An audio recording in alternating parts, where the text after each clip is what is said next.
Good evening, everybody, and welcome to Football United TV. It's Sunday, so that means one thing, is the Premier League weekend show. But first, let's get to that famous intro.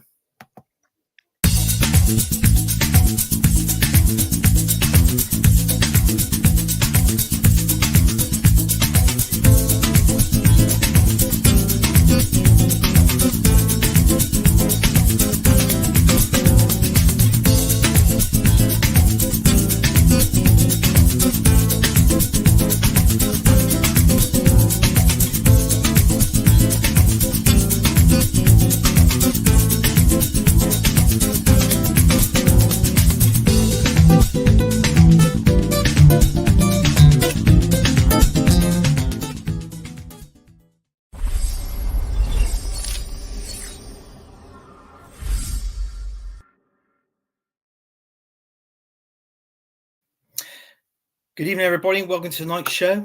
We've got a bit of a slight interesting panel here. You know, we've got Tony, Earlydoor TV, West Ham fan, and also we have Matt, the main man himself. Get used to that face, folks, because you ain't going to see it at all. I'm only joking.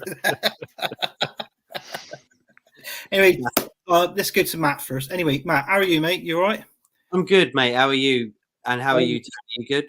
I'm not too bad. Been watching the good games of football over the weekend. I just watched one game, but we're going to step into that. You know, and that's what I'm going to say. Like stepping into Christmas, stepping into football, yeah? Yeah, stepping into football, yeah. Stepping into Christmas is stepping into football. Yeah. And Tony, how are you, mate? Yeah, I'm all good, mate. I'm all good. Oh, good. Feeling better for a good result today, so I'm very happy. Yeah. We're going to come on to that. You know, obviously, excuse the tree by your mouth thing. You know, is looks a bit dodgy, but you know, it's a microphone. Oh, it's a microphone. Well, yeah. I mean, if all fell works, you know, you're just talking to the tree.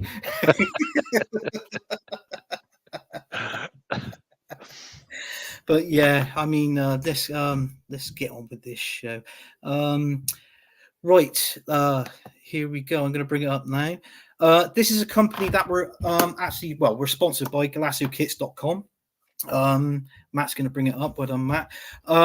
They do a wide range of football kits all across. Well, basically, people say it's all across the country. It's literally all across the world. I've actually seen them. They're good kits, authentic.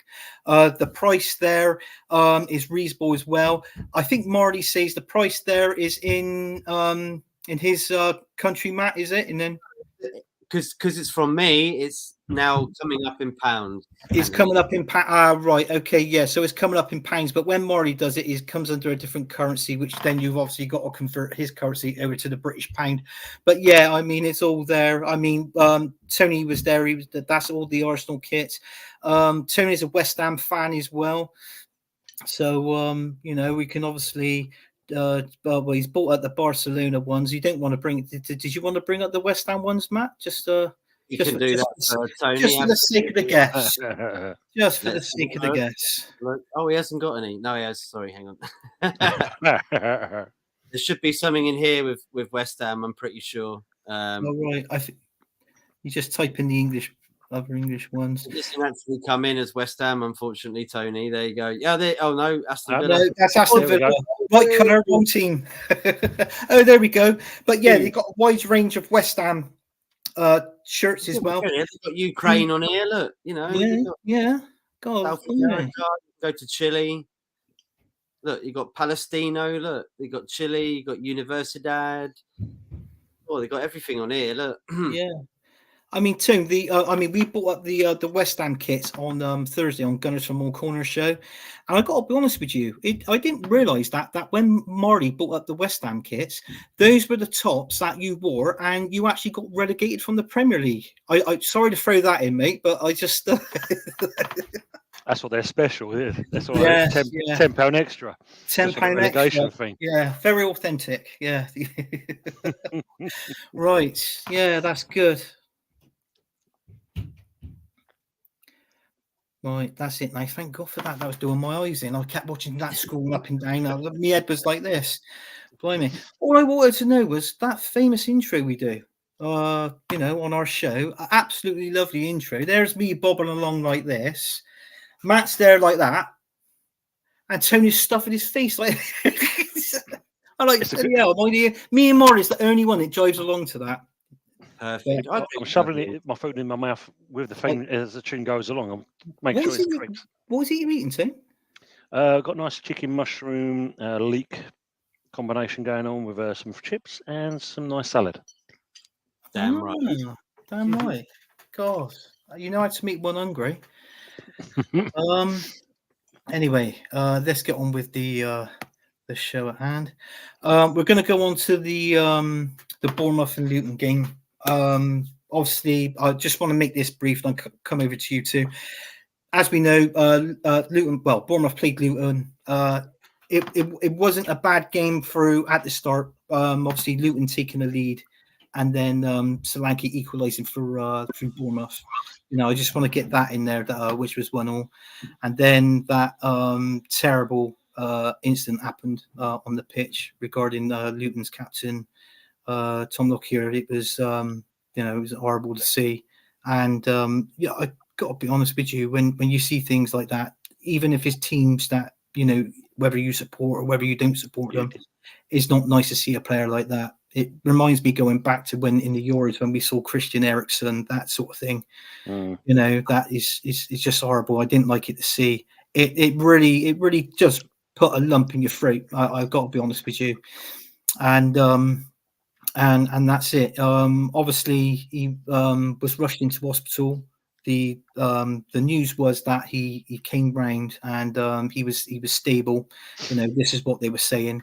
So that's good news on there. But the referee came over and spoke to both managers and mentioned about the game, and they all agree that the game should be abandoned.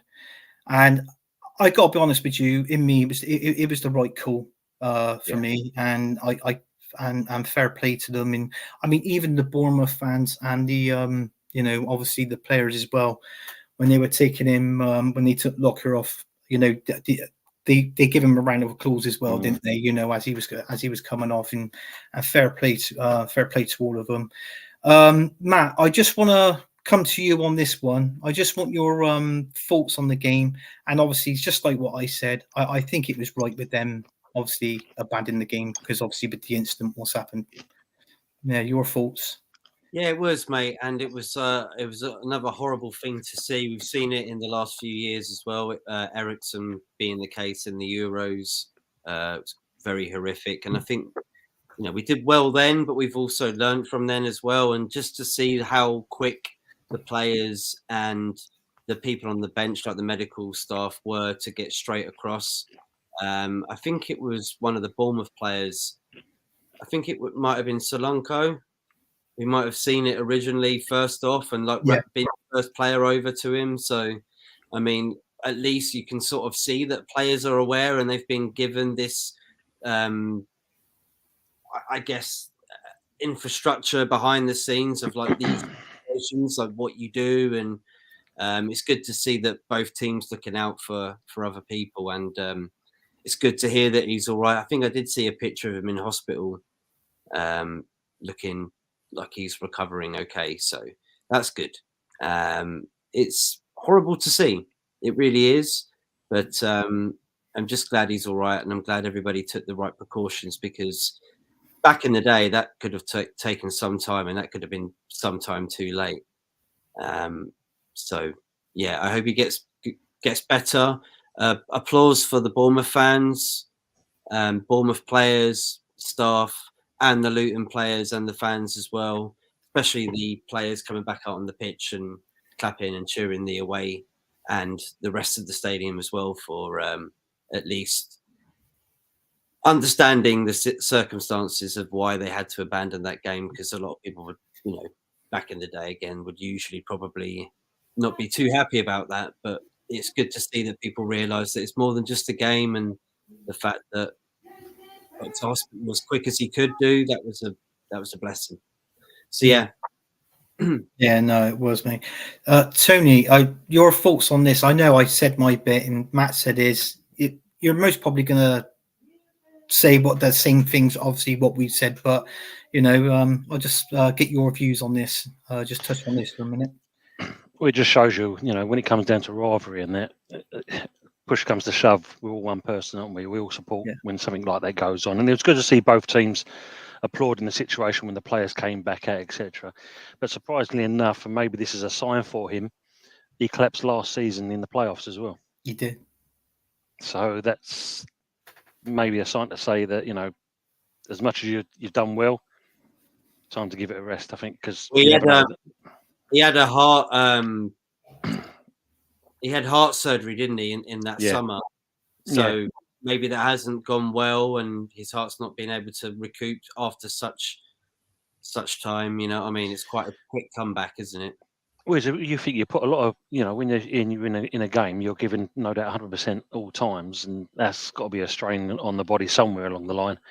But yeah, I mean, he can be an ambassador for the club, like most of them tend to be afterwards. But you know the old saying, Matt, 3 times and out if you're not careful, and we don't want to see that happening to him. Well, this is twice now, and I think it's gone a bit too far. I understand with the Ericsson thing, it was the first time, and he seems to have recovered very well. But this situation, it's too soon to have that happen to you twice. And I think, like you just said, 3 times, you don't want to go down that path. So no, I him and his family, I think he should call it a day. But obviously, that's up to him, and it's very difficult for a player to leave the game like that. So we'll see. But I just hope that, for the sake of his family, he calls it a day. Yeah, he calls it a day. Yeah, definitely. And obviously, we just wish him a speedy recovery and get back soon. But so what you touched on it there, Matt. If you don't, life works in mysterious ways, and you just don't want to chance that again. It'd be best for him to retire now, and that he's played his football, and so I think he's in his early 30s, isn't he? So I'm not mistaken, being a captain of Luton, and he's been with them for a while now, and obviously he's worked hard and got them promoted up through the different leagues. So, but yeah, we wish him all the best, and on Football United TV, and that's it. We're going to go on to the next topic now.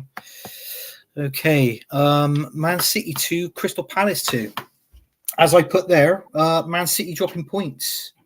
I mean, obviously they went well. Obviously going 1-0 up with Jack Grealish in the 24th minute, and then I think it was one of their young players, Lewis, that obviously got the second goal, and then Crystal Palace, knowing that.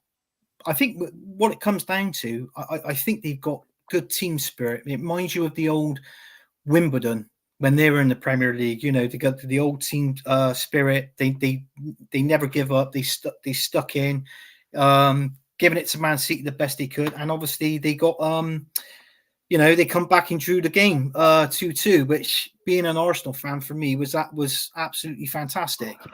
And watching that when Pep was literally frustrated there on the line, and Roy Hodgson's there looking at him and laughing. I thought that was sure genius on Roy's behalf. I really do.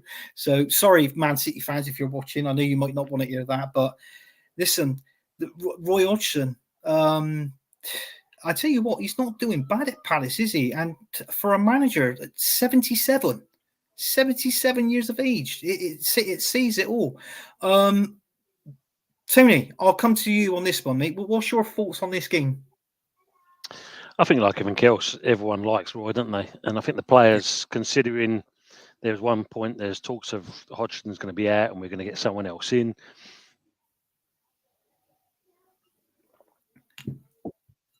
Yeah. He's died. He's gone.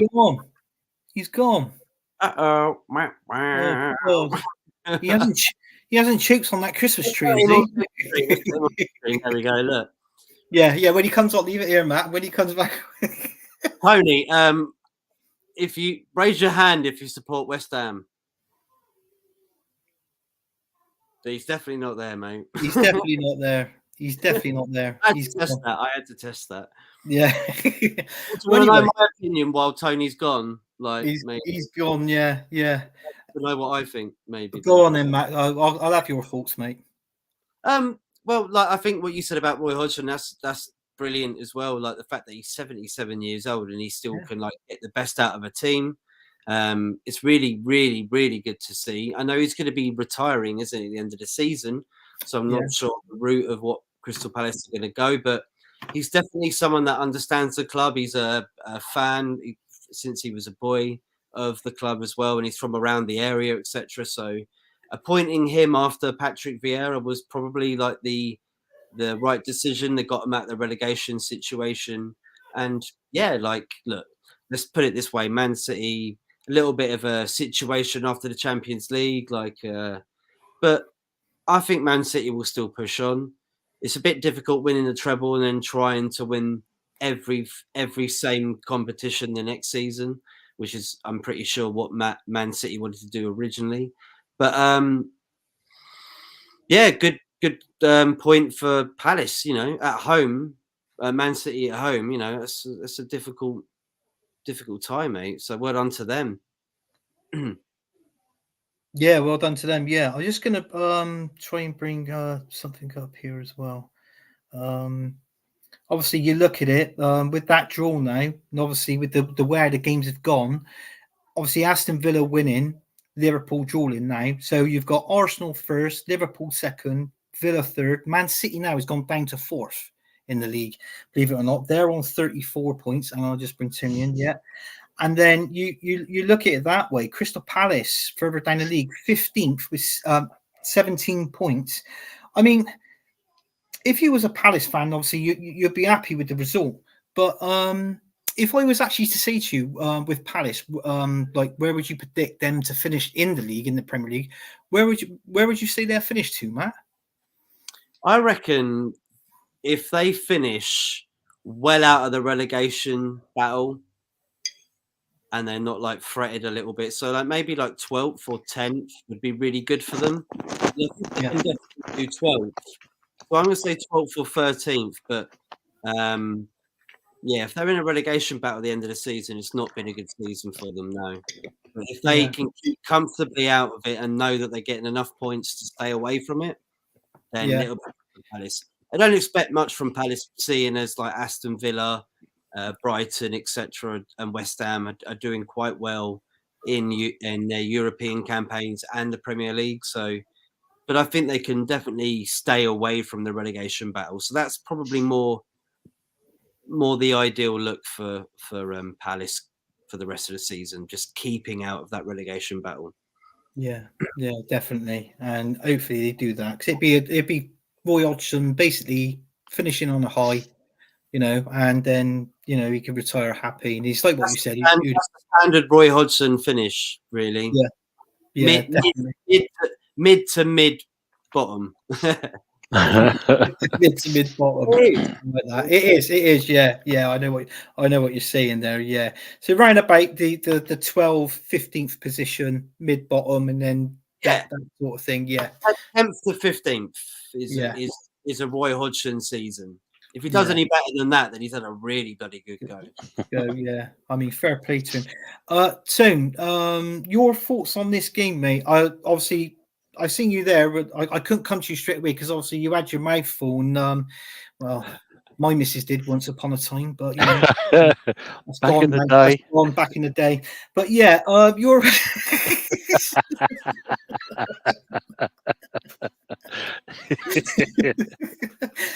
your thoughts on this? Your thoughts on this game, Tone? And regarding Man City and Palace, where can you obviously see them finishing? At the end, like towards the end of the season. I mean, when you look at it, it just shows the dogginess of Palace. They can get back into the games if they want to, and they've got the strength to do that. But I agree with Matt. I mean, obviously, it's a typical kind of Palace kind of display. You're going to get back into finishing around that kind of just above mid to just quite below. But City, I think you've got to look at them. I mean, obviously, everyone's going to say that that's it. It's the title race is over and done with. But never say never with City. It don't look good. I mean, obviously, we're going to talk about the other game today. That's had a big reflection on the title race as well. And obviously for Arsenal fans, it's a case of it's going to be but it could be our chance this season. But again, we know where that goes. So yeah, City, I don't know. Unless he's gonna buy in the January window, it's going to be a tough season, I think, for him at this moment if they carry on playing like they are. Yeah, trouble is though, I've noticed with this season, I mean, Man City are that sort of team that they don't really buy in the January. I mean, if you're a top team contender, you're going on to win that Premier League. That's one transfer window you don't really rely on. You get all your deals done before the season starts, and then you just go through it. But unfortunately, a team like me, like who I support, Arsenal, the way they are now, okay, yeah, they're top of the league at the minute, but we've been in this predicament last season. And I mean, we bought, I think we bought one player, maybe two in January last season. And to be honest with you, we were like, 10 points clear from Man City this time last year. And we threw it all away. So, it's pretty much. I think you've got a better chance because obviously Man City have I think they've gone away for the World Club Cup, haven't they? So they're going to be quite tired. They're going to have more games than you, I think, and they already look off the pace. So if Arteta can't actually realise that now that he's got the squad, the depth, he's still in the Champions League, he can still do well there. He's got the January transfer window as well. If they do wise business, then I think this is the year. Even more than last year, I think this is the year. Even though, like you said, you were 10 points ahead. But we all know what Man City are like after the second half of the season. They always manage to kick on, and they did that last season. I don't think they can do that this season, though. There's something about them. Yeah, I agree with you, Matt. I mean, Stapes has just said here, big up to Stapes as well, and Miss Molina. But Stapes is saying City was missing Haaland, and they still have Kevin De Bruyne to come back. So when you look at things like that, it could just turn itself on a sixpence if you're not careful. And yeah, this is Arsenal's best opportunity. If Arteta doesn't get it right this season, when you win the title, it's time to go. Time to go. Thank you. I've seen that. Some Arsenal fans won't have it. They're shocked when they come out and say it on shows. If Arsenal, basically, if Arteta doesn't win anything this season, in my opinion, he should be gone. I mean, you agree, Matt? Yeah. I mean, he's had, since he's been in charge, I mean, the end of this season would be almost 5 seasons, 5 years he's been in charge of Arsenal. Within that 5 years, he's had 750 million to spend. So, work that out. It's stupid. I mean, I think he's done good with it, but I just think, you gave him last season, he nearly won the league. But this season, you have to build upon that, don't you? Yeah. So if you can get really far in the Champions League, say semi-finals, final, and maybe get to the final of the FA Cup, I would say you have progressed and you get Champions League, even though you haven't won anything. So that would be I feel it would be difficult to sort of say you haven't progressed even if you don't win anything. But yeah, I kind of do agree that it should be the year now, I think, that you go on and win that Premier League. It's in your hands. I know it's only 1 point, but yeah. Yeah, definitely. Last season. Yeah, definitely. It's their best opportunity to step up, isn't it, Matt, at this stage? And if they don't do it now, then that's they'll fall to themselves. Yeah, that's right. Yeah. I mean, Stapes is coming again. He's saying, a goal scorer, a proper number 9 is needed for you guys. And it's just more. It's more than that, to be honest with you. I mean, myself, I want to get a right winger. I mean, because if Saka gets injured, we got no one to replace him. On that side. So this is why I think the rumours was that Arsenal are going in for Pedro Neto from Wolves, which is going to be roughly reported around about 50 million. So that would be a good sign-in. There's reports that Thomas Partey, obviously in January, AFCON's here. They go all over, they're playing the World Cup over AFCON. And then, there's talks after that he might be gone. He might be sold and go somewhere else. I guess you never know what Man City might do as well. They might realise that they need some help in January. They've got enough money. They've made a lot of money over the last year from profits, etc. So they might be able to squeeze out a few million and buy in and recruit more players to help them out. So yeah, it's interesting, but it's not good for Man City to drop points before they go away for this Yeah, no, that's right. Yeah, because there's something else I want to touch on as well. Obviously, because we haven't got it in today, but I'm just going to slightly bring it up.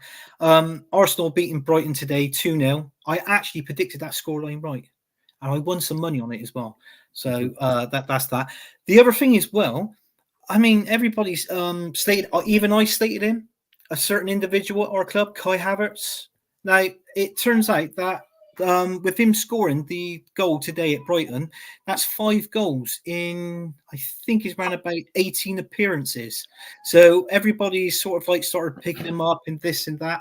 I'm going to come. Do you know what? I'm going to come to you on this one, Tim.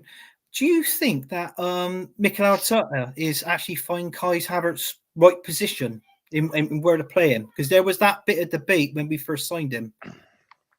Well, this was the thing, wasn't it? Because everyone was wondering where would he play him, and you see even Arteta at one point saying he's going to play him in midfield.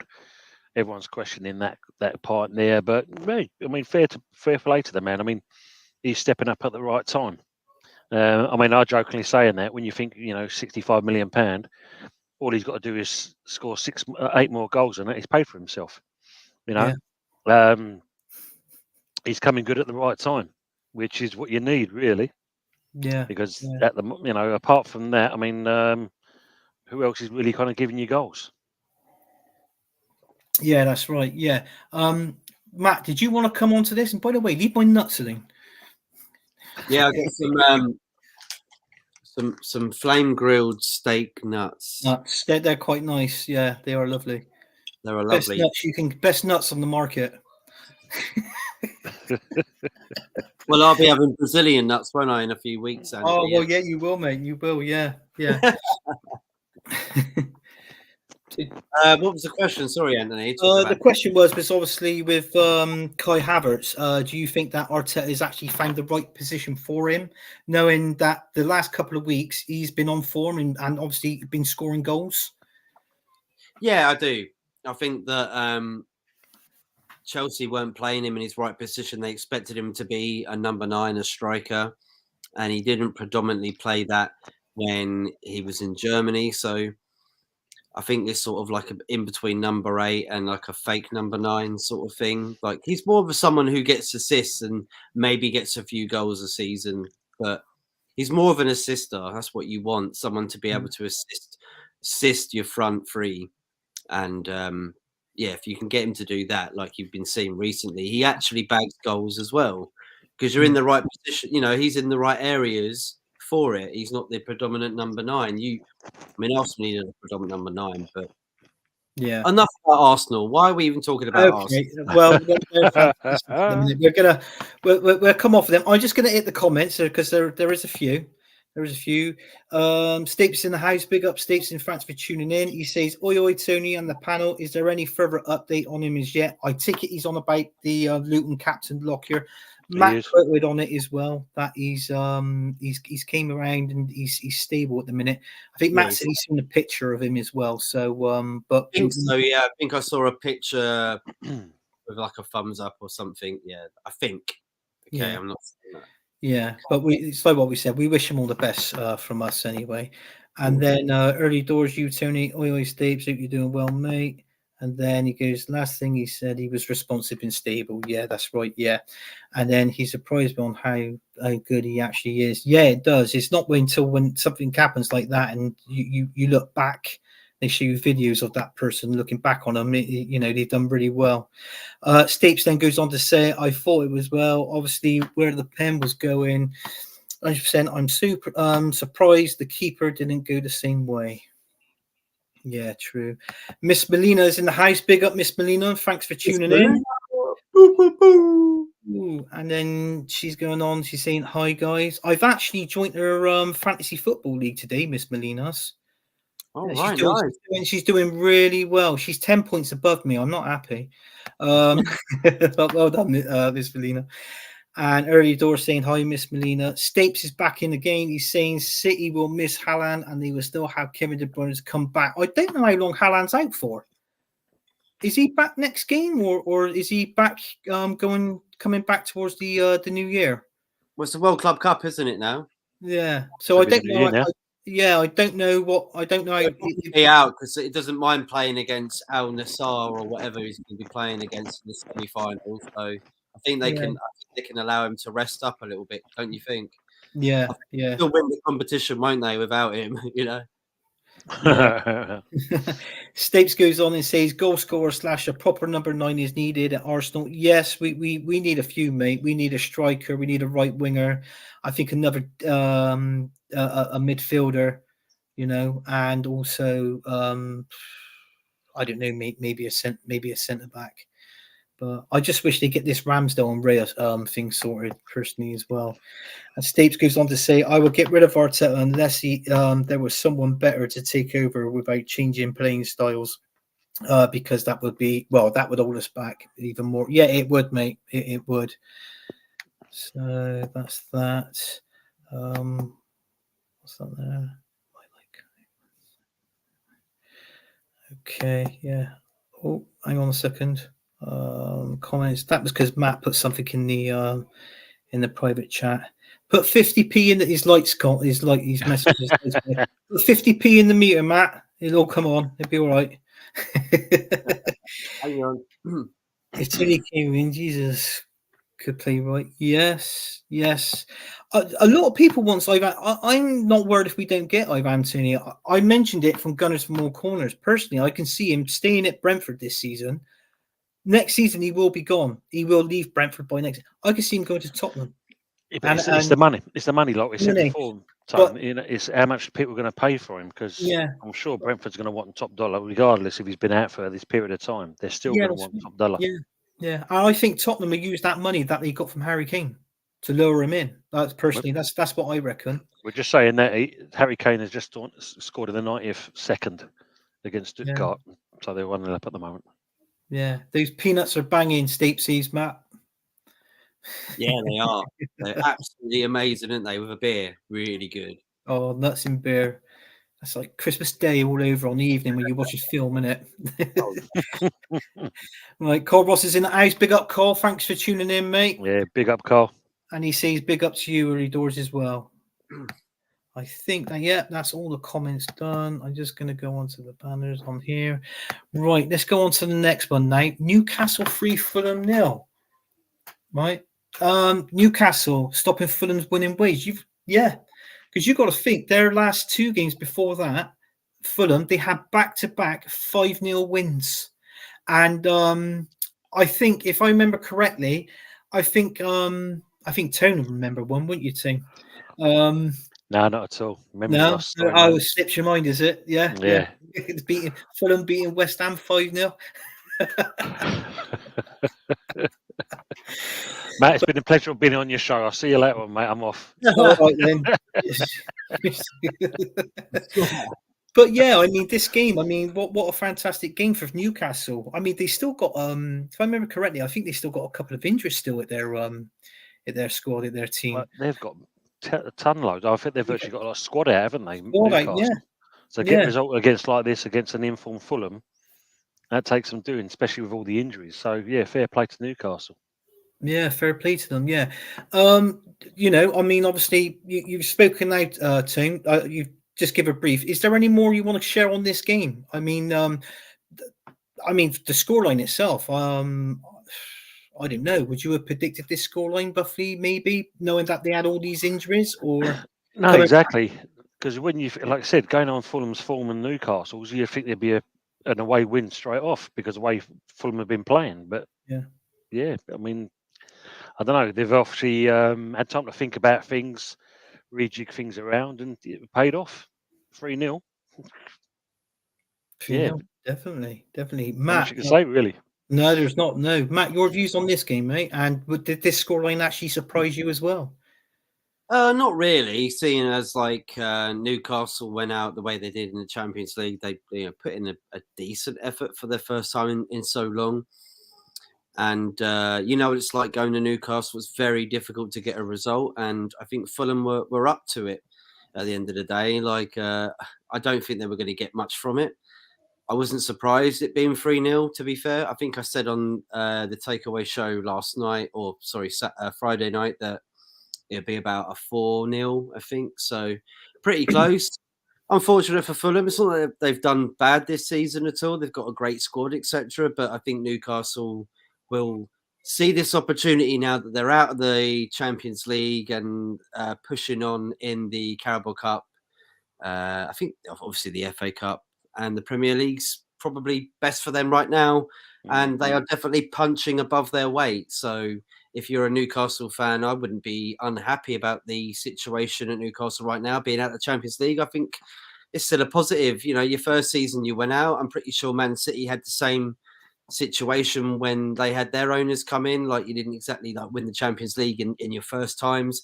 Won it for the first time last year, which was probably about 12 or 13 years of your new ownership. So it does take time sometimes to be able to get where you want to be or where you think you should be. But I think Newcastle were punching above their weight, and I think and in a good way.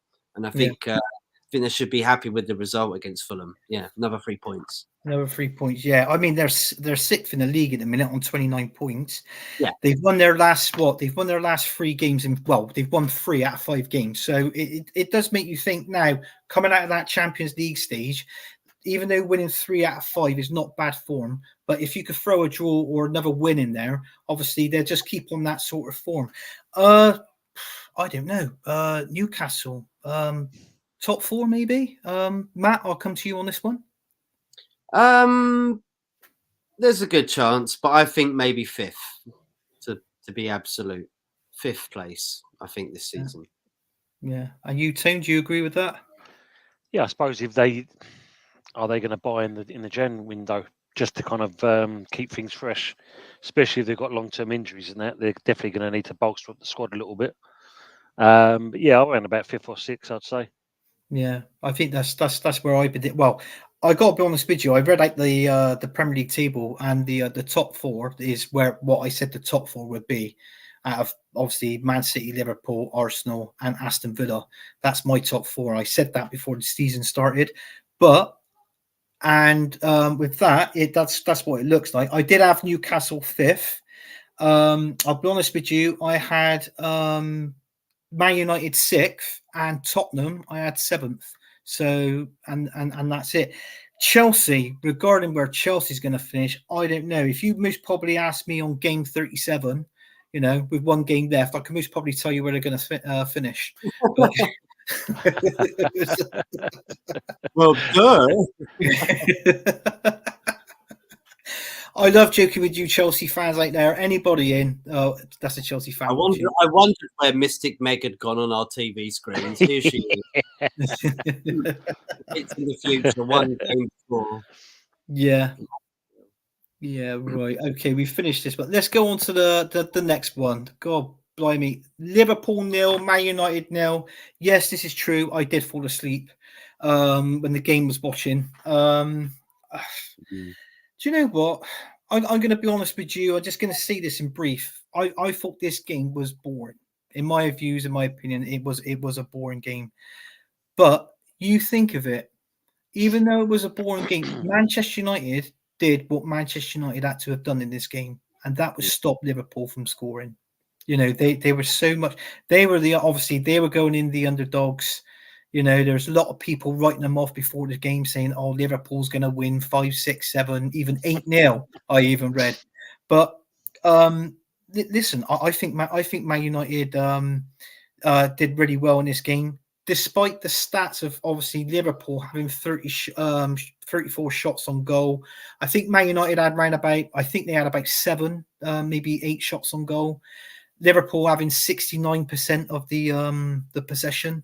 You know, so obviously the favour was there on stats, which really I'm not really a stat man, but you know, obviously regarding stats, Liverpool, you know, they were going to get more than Man United on the stats, but I think Man United just they did really well. I mean, the key was defend that goal.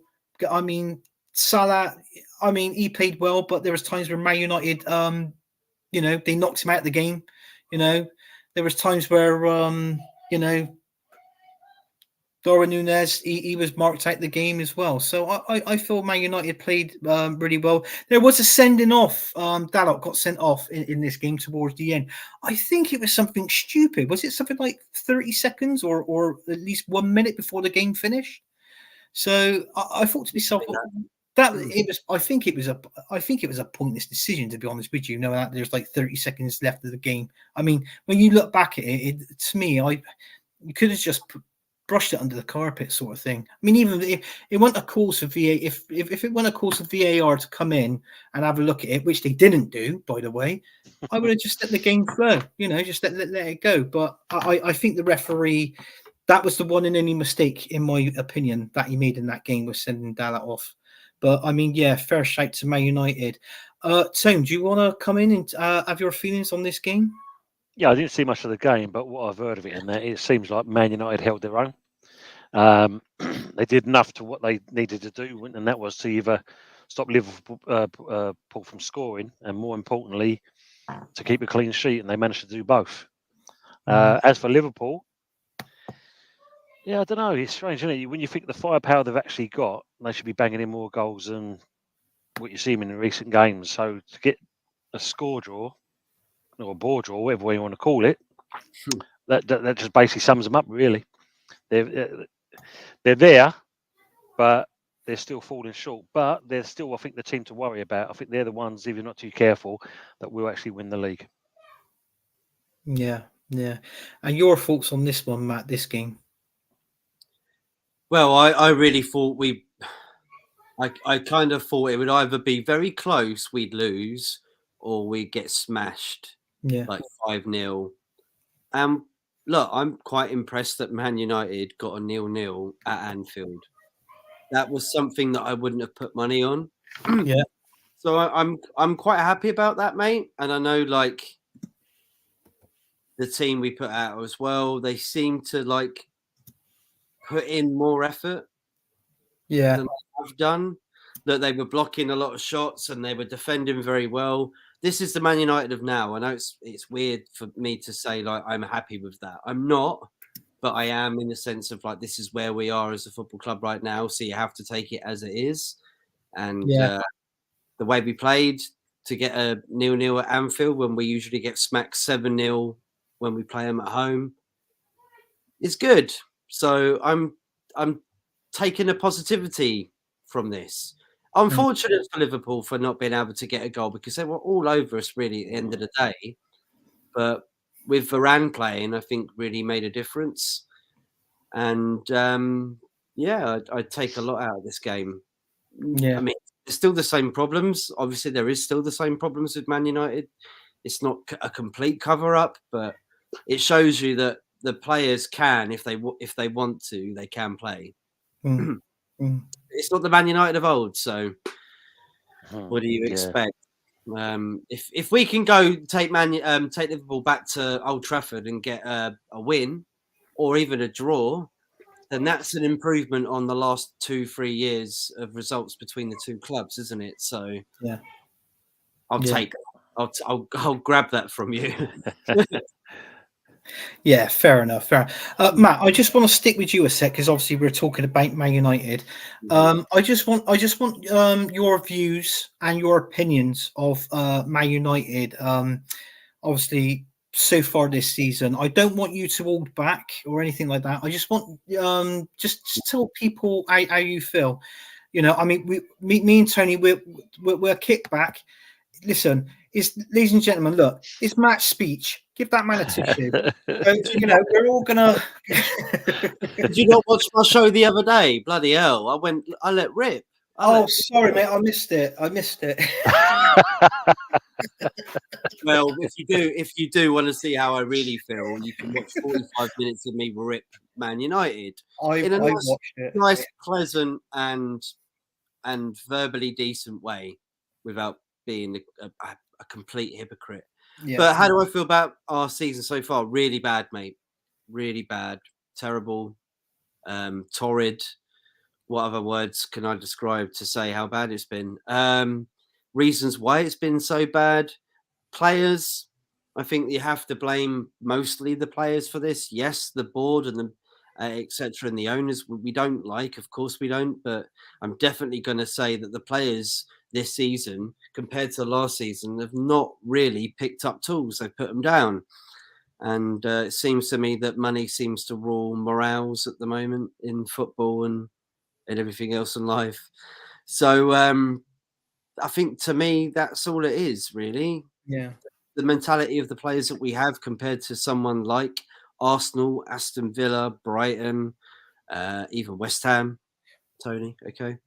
At least they're trying. At least they put in effort every week. And at least they can bring a trophy home and make a little bit of history. And I don't think Man United, since the days of Alex Ferguson, have done anything really decent. It's just been going backwards ever since. And it just needs a new structure. And I don't think Sir Jim Ratcliffe is going to be able to change that with wanting Graham Potter to be the new manager, for instance, is something that really scares me for the future. So not a very good appointment. And I don't think it's going to get better anytime soon. So yeah, really, it's just a hit and miss with Man United at the moment. Yeah, your feelings on there is I've actually seen other streams doing it in other shows, and these are coming from Manchester United fans as well, saying that Ten Hag he's on borrowed time. Do you sort of agree with that as well, Matt? I don't know really. That's difficult to say. I don't think Ten Hag's structure and philosophy was good at Ajax, but I don't think he's got the right situation at Man United. It's a different kettle of fish. It's not this thing Unai Emery, at PSG, not very good. At Arsenal, not very good. At Villarreal, at Sevilla, at Aston Villa, very good. Why? Because the structure of the clubs is completely different. They're not as big clubs. They don't expect him to do well in the first 9 months, and he gets more backing. And I think Erik ten Hag's a similar sort of character. I think he needs a team that is. Imagine Erik ten Hag at Brighton or something. It'd be amazing. Yeah. Anybody that goes into Man United right now couldn't do anything. Even Pep Guardiola could not go into Man United and change the mentality of those players. Nobody could. Even bring Brian Clough back, he would not be able to. Yeah. And that's just the way that football is today, isn't it? Unfortunately, it's player power. But like you said, like I said, you see some certain clubs, they seem to have got it right. Yeah. So yeah. No, that's right. No, thanks for that, Matt. Thank you for your honesty.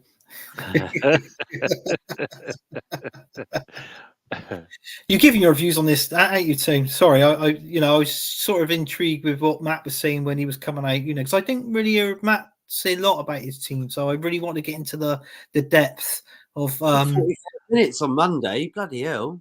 Matt's Monday. What was I doing Monday? Oh, I had a bath. I'm sorry. It doesn't show. It doesn't show. Yeah. The dirty sod. But yeah, you touched on this one, didn't you, Tim? Yeah, I mean, there's some good comments coming in the chat there. I must admit. I mean, as Stapes has put there, 25% is not a takeover, but I think that's just getting Radcliffe in the doorway and that, and then I think there'll be more to come. But I mean, going back to what you said there, Matt, about Potter, with Radcliffe, you never know. It could be they will let him to do the buying. Whereas if you look at it, Chelsea, it was Todd Bowley that was doing all the buys, really. And Yeah. Potter had to kind of put the pieces together and that, and hopefully they'll get a result. And you can see how that man aged overnight because of the way the results were going. But I think what you're saying, whoever comes in, I mean, when you think even the great Mourinho came into Man United, he couldn't turn it around. Whoever goes in there, you want to hide into nothing because the whole club from top to bottom, not just out on the pitch, the whole structure of the club itself has to be totally revamped because at the moment it's a mess, an absolute mess. Yeah. Yeah. Really Yeah, with definitely. that. You might be right about the Graham Potter thing as well, actually. Now, I've never actually heard that. And it does make sense, the fact that he might be able to bring in his own players and be a bit better with what he had at Chelsea and more like what he had at Brighton. Yeah. But it's a very big risk, isn't it? And of course it is. If he can't bring in the players straight away, then he has to deal with what he's got right now. And that's frightening.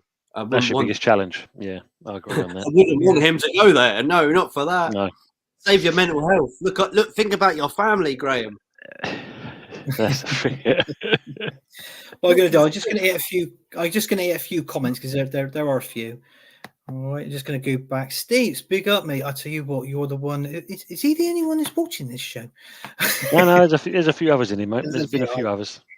Keep an eye on Fulham. They have that Nigerian Messi, the Alex Iwobi. God, we sold him to Everton. I think it was for about 30 million. We sold him to. DJ Green is it? Well, big up, mate. He said, "Big up the panel, Miss Melina. Long time. Hope you're well." Rossi, my G, and then Big T is in the house. Big T, he says, amazing what happens when Bruno is off the pitch. Yeah. I understand it why Man United fans, they don't like. Some of them don't like McTominay as well, but he's their top goal scorer. I think what's McTominay got now? He's on what 9 Premier League goals this Something season? like that, isn't it? Yeah. We look less erratic. I was about to say something else, then I thought I said something else. I had to look twice. God, why me? I'm getting like you, Matt. And it says, and Stapes goes on to say the problem with Liverpool, was they just what was that? Was they were just shooting from everywhere when they should just played an extra pass and moved United around. They should have. I think they can tell that the mentality was getting to them, and then. I know Man United didn't sort of show up and try and, well, I suppose win the game. All right, I suppose they did, but if the mentality was behind it with Man United today, in my opinion, was if we're not scoring, neither are you, and we just shut up shop, didn't we? At the end of the day, yeah. And that was a good mentality to have because that was the only mentality Man United could have. We were never going to match Liverpool with trying to get something from that. With the way we've been in the last few weeks, so yeah, we had to shut up shop, and look, it worked. At the end of the day, we got a draw away. I'll take that. The Yetmeister, he's in. Big long-haired Yeti. Big up, guys, catching up on UFC. Big up, fellas. Big up, mate, and enjoy. Big up DJ Ukraine, Big T and Yeti. Stapes is in there. He goes on to say the ref should have been banned for sending that United player off. Yeah, I mean, I don't see the point of sending him off. It was pointless. 30 seconds left of the game, and it wasn't even really a bad tackle. So it was stadium pressure, I think, fan pressure. Yeah. You know, we haven't won the game. Liverpool were like, go book him. Let's get something from it. Come on, book him.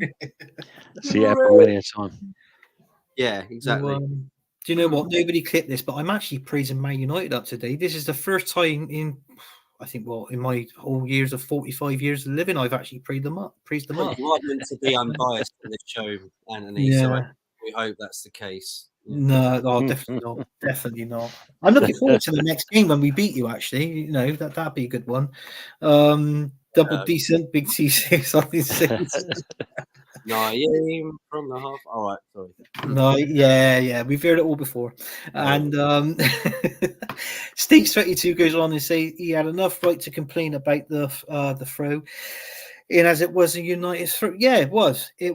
I just want to obviously pick up about that Man United game. Oana, the goalkeeper, I thought to myself, I thought he had a brilliant game. Onana was great today. Yeah. Nobody, I've noticed. Little shuffle that he did. I think maybe it was the first or second half, at the start. Yeah, they kicked. It's. I think it might have been Dallo or Shaw. It was a goal kick, and he kicked it to Onana, and the player came in. And he went, "Hello, see you later." That was a start. That was a second. You've got balls with the way you've been playing recently. You have got balls, and now, sir, well done for that. Yeah, he worked. He done well. He Yeah. saved a few shots. Fair play. I think he's learned off our goalkeeper, Rhea. AFC always. Big up, mate. Thanks for tuning in and thanks for watching the show. How you doing, mate? He's another true one, another true Arsenal fan. This one is, fellas. Big up, and then Tony goes up and says, "Big up, AFC always." A lot of big ups here. 25% is not a takeover, is it? No. 25%. I want to see someone called AFC only on Tuesdays and Wednesdays. Why is that? because you've got an AFC always. I just want to see an an Arsenal fan that's only for Tuesdays and Wednesdays. Tuesdays and Wednesdays. Well, Champions League. Well, yeah, that's right. Yeah. I mean, well, we got a bonus on this show. We got Tuesdays and Wednesdays on Champions League, and then we got Thursday and Sunday. So you got double, Matt. You got double going on here, mate. we're not on Thursdays anymore, are we? 2 for the price of one. No, you're not. You're not playing on the Tuesday or Wednesday. You're not playing on Thursday. Blimey. But then again, that might work in your favour for the league, But I'm not being biased or anything like that. But if that was Arsenal, they would have been ripping it out of us, and that's a fact. But we made 2 cup finals last year, so we won one of them and lost the other. I don't think it was that bad last season, but yeah, this season's a dread. Yeah. Right, Henry's in the house. Big up, Henry. Long time no see. Hi, Tony. How's you? And she goes. I'm all good. Say, Merry Xmas, guys. And then we are going to talk about Tony's West Ham win today. Well, I don't know. I mean, it's almost the hour. I think we should just. I've been told we're not allowed to go over the hour mark. He's doing it over gritted teeth saying this. Yeah. Right. Before we go on to this game, do you know what, Tim? A little story. I was watching the Gunners from All Corners back from Thursday on the mobile phone, and do you know what? It is true what I said about you toward the end of the show. You have got that Rafael Benitez kind of look. You have. Do you see it, Matt? Yes, I mean, yes, I do. Yeah. Yeah. Oh, brilliant! At least somebody sticks with me. And then then True Gooner. Now that was Mikel Arteta, right? So right. So going on to this game now. Tim, your team, West Ham 3, Wolves 0. I've put on there Moyes' job is at risk because a lot of your fans want him out. They've been crying to basically. They want him out for some particular reason. They feel like West Ham ain't doing good this season. But when you look at this team, this 3-0 win, that is obviously, I think West Ham is going to be one of those teams this season is going to be a little bit unpredictable. I mean, because we never thought they were going to lose 5-0 to Fulham, obviously, because obviously you played shit. But what I was going to say was, yeah, and I got to be honest with you. Kudos, your player scoring 2 goals in this game. I mean, he's on recent form, and what a bargain buy you've got him from. This is enough for me. This floor is all yours, Ting. You have it. Yeah, I mean, when you look at it, it's a great result to get against Wolves as well. Basically, I didn't think we was going to get 3. That's for sure. God, look at that. Why not 2-0 at least? Probably from the side profile as well. Oh, definitely. Cheers, Rafa. But give Gary O'Neill his dues with Wolves. He's doing really well with them. Yeah, So I was expecting. I mean, they had a goal disallowed as well, didn't they? Yeah. 2-1, and I thought, well, here we go. They're going to get back into the game now.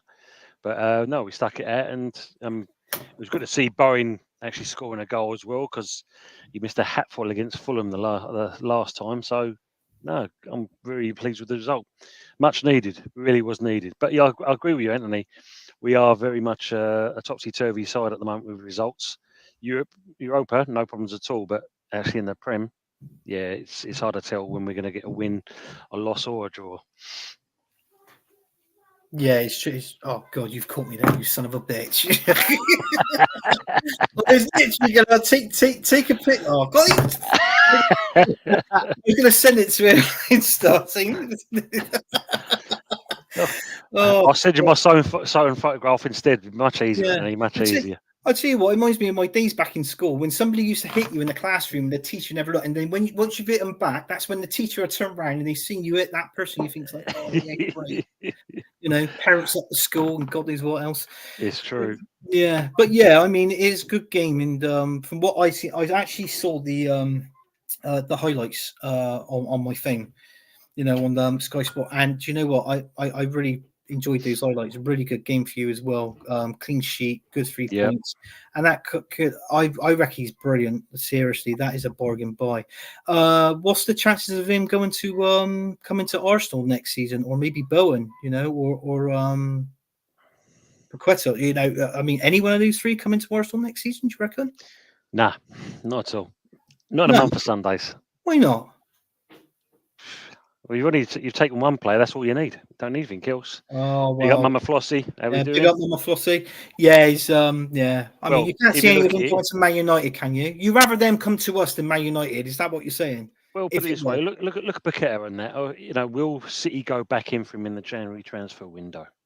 Hmm. That's the question mark. Because obviously they missed that in the summer. So that'd be an interesting one in that respects. Kudos, yeah, he may go on somewhere else, but I don't think he'll come to Arsenal. Yeah, And Liverpool were after Bowen, weren't they, for a while? He was yeah. on their radar. But when you've got Danny Dyer as a father-in-law and that, you ain't going anywhere, really.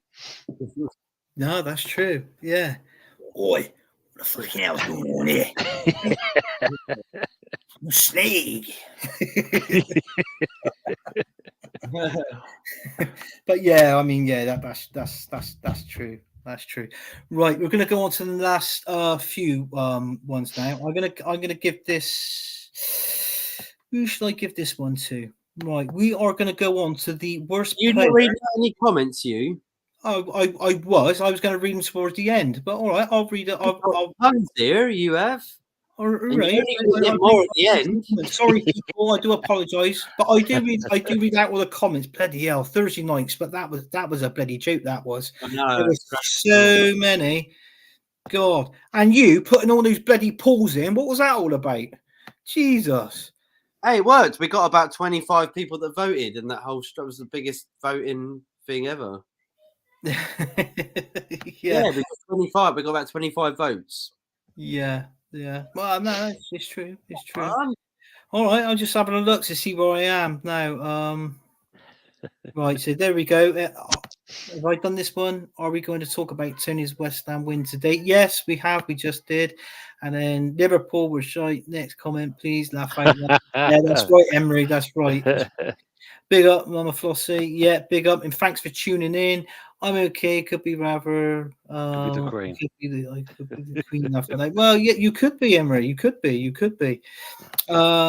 Then Henry's going on to say, I gotta go live at 8:30. All right, thank you, Emery. Thank you for tuning in. And Solanke being linked with Arsenal, don't want him anywhere near the club. Tony or Oshman, well, keep it moving. No, I don't know. Do you know what? I got to be honest with you. I think I'd rather have that bloody Solanke than Eddie Nketiah any day. I'll be honest with you. But that's the only one I'm gonna say on that one. Don't think we can sign any more West Ham players. We should probably give them another 100 million for Rice. That's easy. Totally agree on that, Stapes. Totally agree on that. Goal bonuses, performances. No, we're on a budget now. We're on a budget. We are absolutely we are on a budget. Right now, going back to the banners. Can you hear me, Matthew? I can, mate. Okay. Oh God, your lights haven't gone off again, have they? I went for a P. Sorry. Oh God, no, we didn't really want to do that, but yeah. All right. Okay. Always a 3 shaker at the end, mate. Shake it 3 times. Piece of advice. Worst player this weekend. Right. I'm gonna go. Do you know what? I am gonna go with I'm gonna go with you, Matt, on this one. Who was your worst player of the weekend and why? How are you going to go on me with it then if you don't know who it is? No, you're asking me first. Sorry. No, I'm asking you first. Yeah. Oh my God, who's my worst player of the weekend? That's difficult.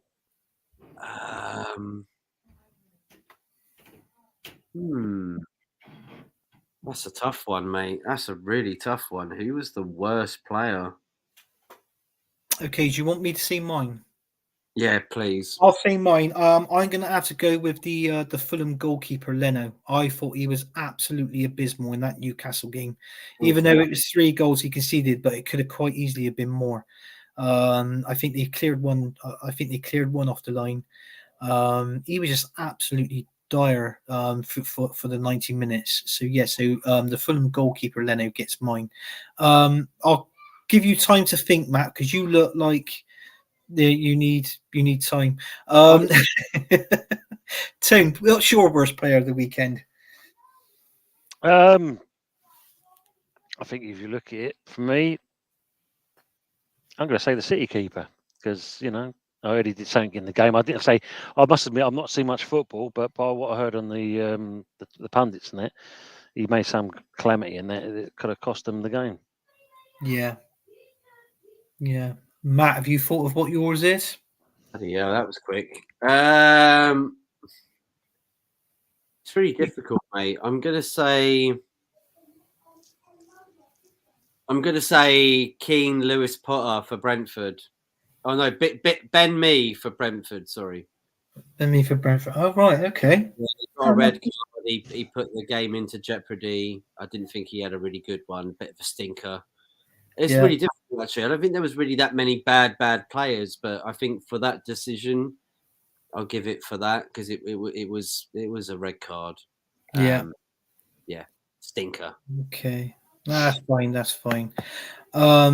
Worst team this weekend for me. Do you know what? I'm actually going to see Man City because obviously going to the what they've got in their squad, their players going 2-0 up and going coming out the game drawing 2-2. No disrespect to Crystal Palace at all whatsoever. I mean, big up to you for doing that, and you showed heart and passion in that game to make it 2-2. So yes, my worst team of this weekend is Man City. You should I come to? Do you want me to get a Tony, Matt? You want to think about the worst team of the weekend for me was probably Fulham. To be fair, Fulham, yeah. Team. Funny enough, that's what I thought of because considering their form, it should have been a no-brainer really. But to concede like they did, yeah, it's. I can agree on your one. What you're saying about City, what they should have done, but no, Fulham, considering their string of wins, it should have been a no-brainer. But completely. To have 3 put past them as well when they've been so kind of resolute in defending. I agree on Matt's comment. Definitely. We're going to go to player of the weekend. Sorry, Eddie, I just looked at Stapes' comment.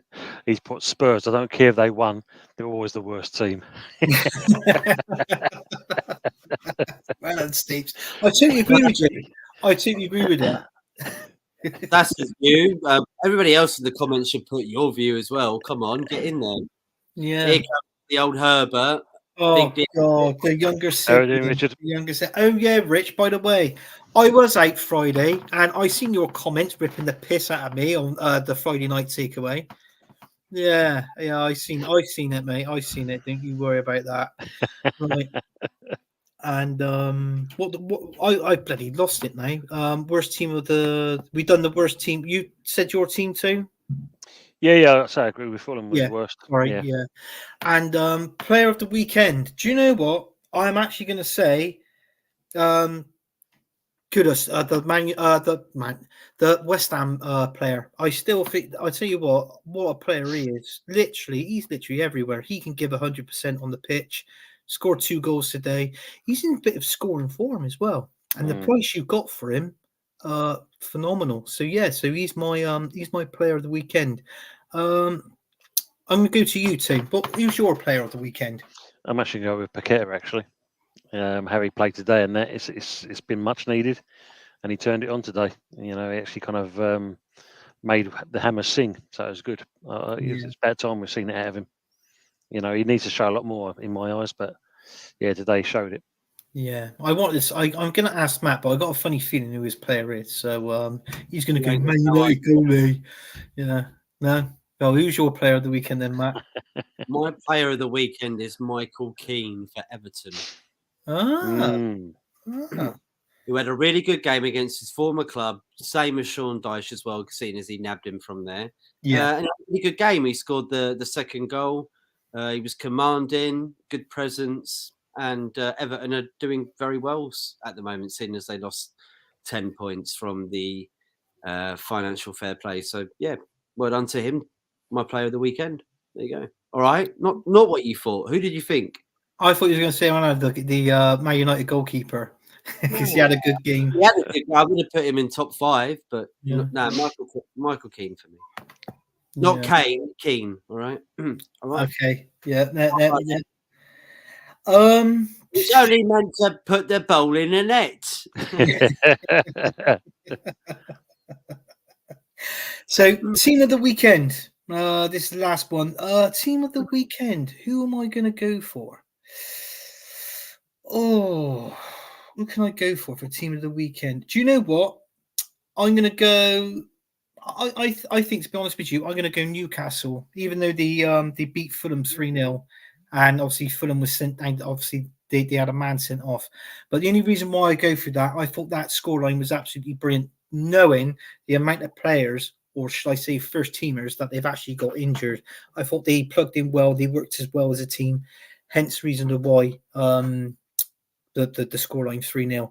And that Joe Linton, what a player he is. You know, he's not a prolific goal scorer, but he's a threat, isn't he? You can actually see him a threat on the pitch, and he's all over the pitch, very strong as well. You know, so but yeah, I'm going to go for Newcastle as my team of the weekend. I'm going to go with you on this one, Matt. What's your team of the weekend and why? My team of the weekend is probably West Ham. Comfortable win against Wolves as well. Really good result, not letting in a goal also. Very difficult because there wasn't really anyone that really shone this weekend. Like, you know, the big teams, Liverpool didn't win. I mean, Chelsea had a good result, but I wouldn't call them a big team right now. Big up, Billy. Who else? I mean, Aston Villa just scraped 2-1 victory, like I was saying, against Brentford. But yeah, West Ham, clear, comfortable 3-0 win against Wolves that have been doing quite well, you know, with the new manager, etc. So yeah, West Ham. Yeah. Oh, right. Okay. And Tony, what's yours? Your team of the weekend? And for me and that, I mean, Stapes has already mentioned them as well. Matt had a little mention them as well. But for my team, it's going to be Everton, because at the end of the day, since they got that 10-point reduction, if I was the manager, my team talks are based on that. The board upstairs have mucked it up for us. We're going to prove what we're going to do on the pitch, and we're going to turn it around and give Dyche and Everton their dues. They are definitely doing it. They are definitely doing it. I mean, Stapes has put his there. When you look at it, 4 wins in 4 since the points reduction. Yeah, that's great form. That's total. That's right. I'm just going to slightly just hit the comments because there are a few. Stapes says Trent was the worst because he was meant to unlock the United defence. I can understand that. Do you know what? Even though Trent Alexander-Arnold, I can blow hot and cold with him. One minute I feel that he's a good player. Next minute I feel like he's rubbish. You know, he's not that great. But you know, but that's just me. Big up Dick, Big Dick. He's in the house. I can call him that because he's my brother and I can get away with it. And Rich is a player. Rich is a player of the week. Hang on, I was thinking. Hang on, that my brother, bloody hell, he's a player that can eat custard slices through the week. Yeah. Rice is a player of the week. We get every weekend. Yeah, Rice he's phenomenal. Declan Rice. He literally puts in 100% win, lose or draw. You know, he's always there, and I like that. AFC always goes on and says, "Hope Luton same player makes a speedy recovery." Yeah. Apologies, I forgot his name. Yeah, Tom Lockyer. Tom Lockyer. Yeah, we all agree with he that. is. Yeah, we touched on that one. AFC always. If you want to go back when the show finishes, you can see what we said. Rich said, "You was not out. You was rubbing your missus' feet." That fuck off. No, I was not. I was out on the lash. All right.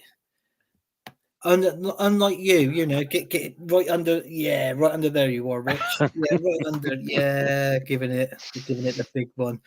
I can't bother to read the rest of it. And then he goes on to say, team of the weekend got to be Man United's first team this season to keep a clean sheet at Anfield with injuries and suspensions too. No, you're just being biased, Rich. And that is not, that's rubbish. And Arsenal, Stapes goes on to say, Arsenal, because we are top, honestly, has to be Everton with 4 wins in 4 since the points deduction. It has. They've done really well. Do you know what? I've actually done the maths on that one. If Everton didn't get deducted the 10 points, they'd be 9th. Yep. They'd be 9th in the league. Top half of the table. Top half of the table, yeah. And then Rich says, my missus calls me Big Dick as well. Oh, yeah, bloody hell. Well, that's not what I hear. I hear she couldn't find it, but that's a different story for another time. Take that monocle away from the eye before she looks at it. Yeah.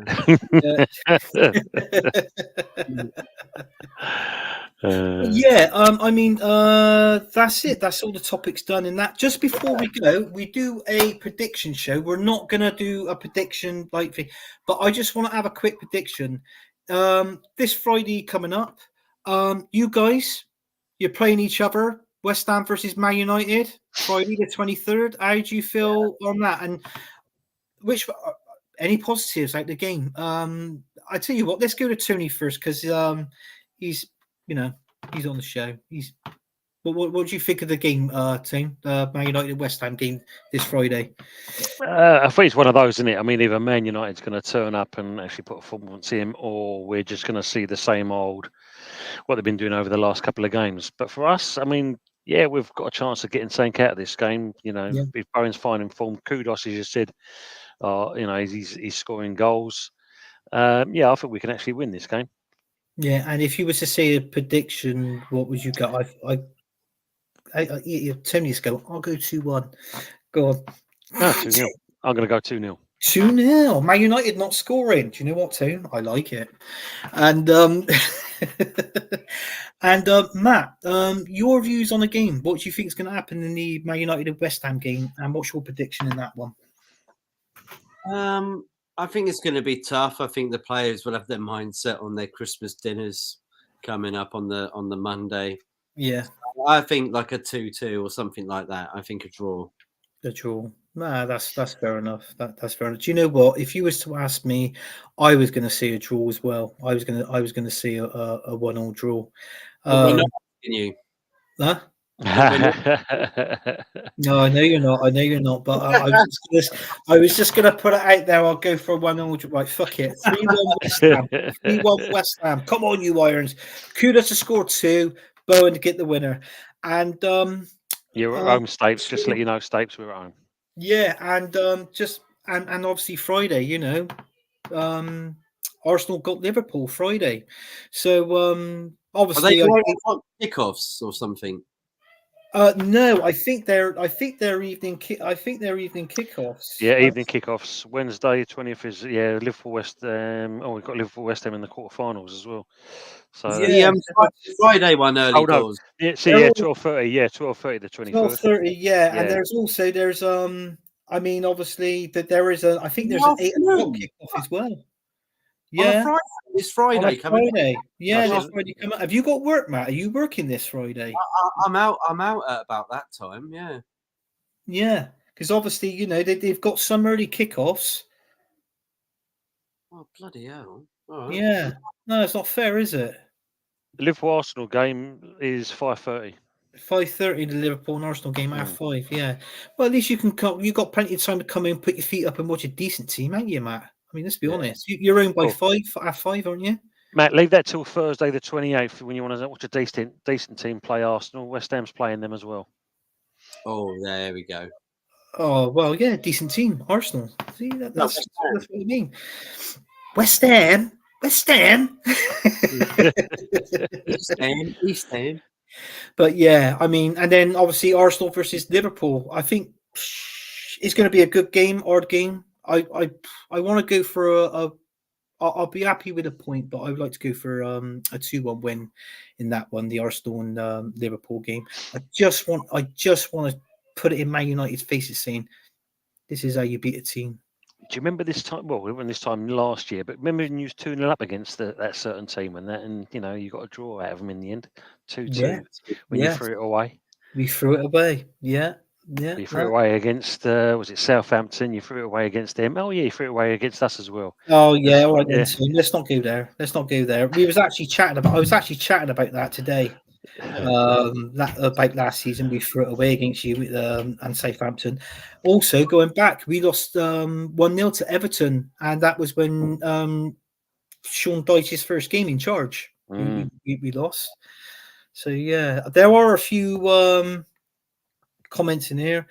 I think my brother was the last one, but he's the first one now. He said Everton are doing well though. Or McDuff, hope you're all well. Yeah, we are, mate. And thanks for tuning in. Rosie. And he's saying West Ham 1, Man United 1. Stapes is going for that one. West Ham at home. I think they are at home, aren't you, Tim? You are at home. Yeah, we're at home. Yeah, you're at home. Yeah. AFC always. You are a gentleman and an absolute scholar. West Ham 2, Manchester United 1. And I'm not happy about that one, so I'm going to block that comment. Liverpool 2, West Ham 1. It's coming from an Arsenal fan. Oh, come on, AFC, where's the spirit? Come on, we've got to keep the spirit alive. And Stapes goes 5-0 West Ham. Now that I could believe. And then I think West Ham will clinch it. Yeah, it's a possibility. Rosie speaks sense after all. She always speaks sense. She knows it. Yeah. And then Mr. Arsenal podcast, thank you for tuning in and big up. I'm not too sure if I haven't seen you in the comments. I think have you just subscribed to the show? But if you have, thank you for subscribing. And, he's a nice geezer, Ryan. He's a nice fella. Thanks for tuning in as well. And he's saying evening. Steve's 22. I will be at the Arsenal versus West Ham game 100%. Oh mate, I hope you go there. Just bring back the 3 points. I mean, 4-0 it's just a walk. Don't water your beer down too much, those Stapes, if you lose the game.